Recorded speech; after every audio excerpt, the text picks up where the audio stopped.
नमस्कार, मैं हूं ब्रजेंद्र मिश्रा। आप देख रहे हैं न्यूज ट्रैप ऑनलाइन।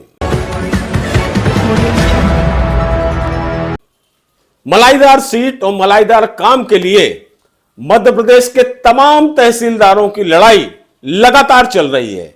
पिछले करीब 15 दिन से तहसीलदार, नायब तहसीलदार, अतिरिक्त तहसीलदार सभी बेमुद्दत हड़ताल पर हैं। और सबसे ताजुब की बात यह है कि नई व्यवस्था के तहत न्यायालयीन काम के लिए जिन तहसीलदारों ने, नायब तहसीलदारों ने, अतिरिक्त तहसीलदारों ने अपना प्रभार और कुर्सी संभाल ली थी, वे तहसीलदार, नायब तहसीलदार भी इस हड़ताल में शामिल हो गए हैं।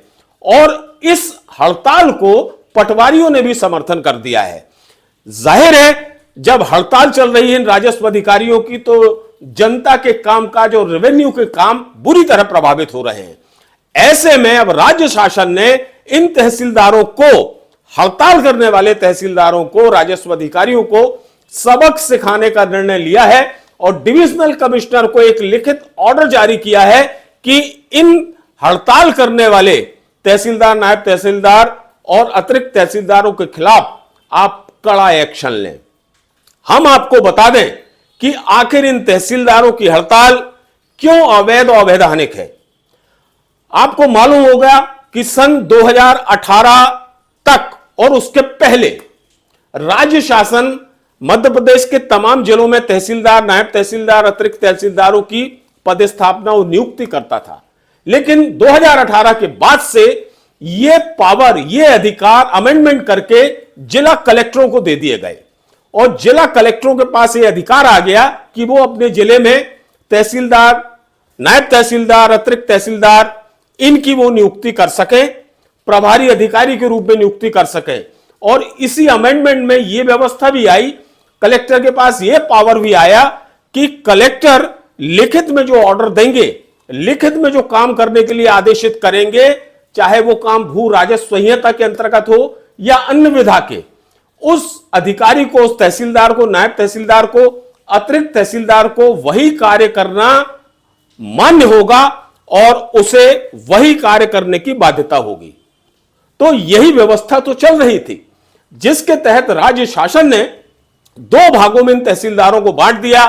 एक वर्ग वो जो न्यायालयीन काम करेगा, सुबह 10 से 6 बजे तक बैठेगा और राजस्व के प्रकरणों की सुनवाई करके उसको निराकरण करेगा, और दूसरा वर्ग वो जो प्रोटोकॉल के तहत मैदानी फील्ड का काम करेगा। इसमें शासन की मंशा यही थी कि बहुत से तहसीलदार ऐसे थे जो ये बहाना बना देते थे कि साहब आज मीटिंग है या प्रोटोकॉल है या प्रशासनिक काम है या कोई मंत्री संतरी का दौरा है, उस पर व्यस्तता है, इसलिए साहब अपने कार्यालय में उपलब्ध नहीं हो पाए। इस तरह की बहानेबाजी को रोकने के लिए राज्य शासन ने यह व्यवस्था लागू की, जिसके तहत राजस्व के कोई काम प्रभावित ना हो और एक तहसीलदारों का वर्ग सिर्फ अपनी ड्यूटी के लिए, राजस्व के प्रकरणों के निराकरण के लिए अपने दफ्तर में पूरे समय अवेलेबल रहे। व्यवस्था बहुत अच्छी थी, शुरू में इसकी सराहना भी हुई, तारीफ भी हुई।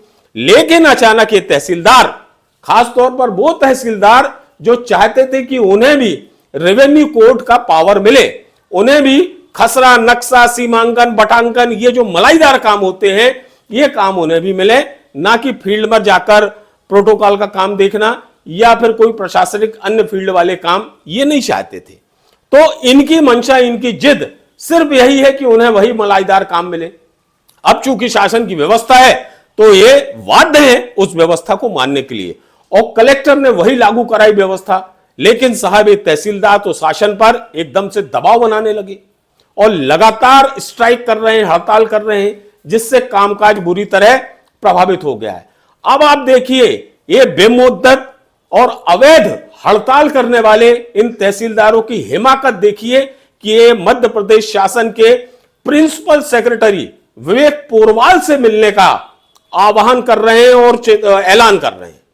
सोचिए आप, शासन का आदेश है, विवेक पोरवाल भी तो शासन के एक हिस्से हैं, तो शासन के जो आदेश का जब ये तहसीलदार पालन नहीं कर रहे हैं, तो आखिर वो पीएस यानी प्रिंसिपल सेक्रेटरी राजस्व, प्रमुख सचिव विवेक पोरवाल आखिर क्यों इन तहसीलदारों से बात करेंगे और इनकी बात क्यों मानेंगे? क्या यह कंट्रोवर्सी पैदा नहीं हो जाएगी? शासन का आदेश कुछ है और प्रिंसिपल सेक्रेटरी क्या उसके खिलाफ कोई सुनवाई करेंगे?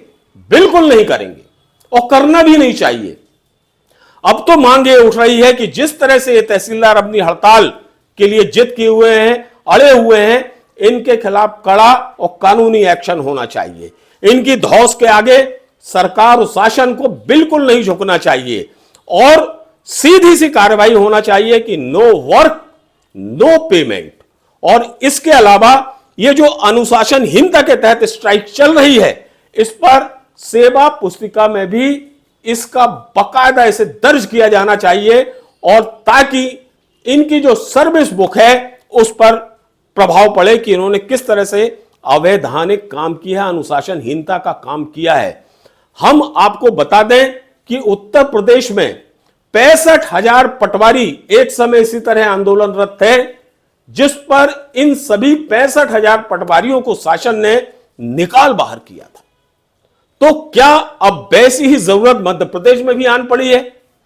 क्योंकि जिस हिसाब से यह हड़ताल चल रही है उससे शासन भी परेशान हो गया है, क्योंकि यह परेशानी शासन की नहीं आम पब्लिक की है, जो तहसीलों के चक्कर लगा रही है और साहब मिल नहीं रहे, उनके काम नहीं हो रहे हैं।